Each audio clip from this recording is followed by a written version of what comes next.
भारत वर्षर सर्वबृहत आंचलिक राजनैतिक दल विजु जनता दल आज 29तम प्रतिष्ठा दिवस पालन करुच्ची एवं प्रत्येक निर्वाचन मंडली स्तर में एवं राज्य स्तर शंख भवन आज तार मान सहित दीर्घ 25 वर्ष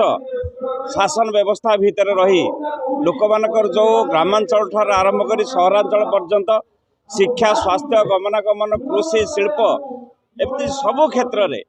ओडिशा को विकास चरम सीमार पहुँचे भारत वर्षर गोटे अग्रणी राज्य रे परिणत करैछि एवं सेथिपाई आमर प्रिय नेता श्रीजुत नवीन पट्टनायक दृढ़ नेतृत्व तांकर स्वच्छ निर्मल भावमूर्ति सारा भारत वर्ष रे तांको 1 नंबर मुख्यमंत्री कराइथिला। ओडिशार जनसाधारण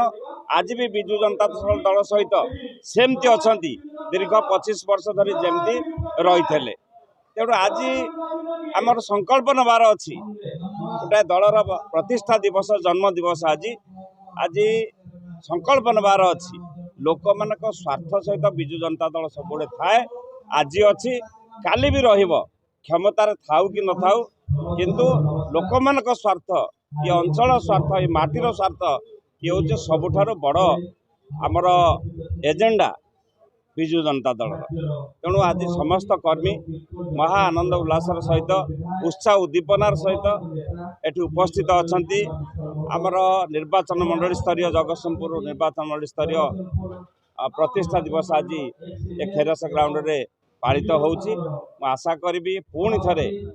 कर्मी माने मुंड को नहीं ये समस्त दायित्व लोक मान पाखे पहुँचे दलर वार्ता को एवं आगामी दिन में लोकों स्वार्थ पाई जोरदार लड़ई हम जोरदार उद्यम हम पुणी थरे नवीन बाबू ओडिशार मुख्यमंत्री हेबे विजु जनता दल शासन का।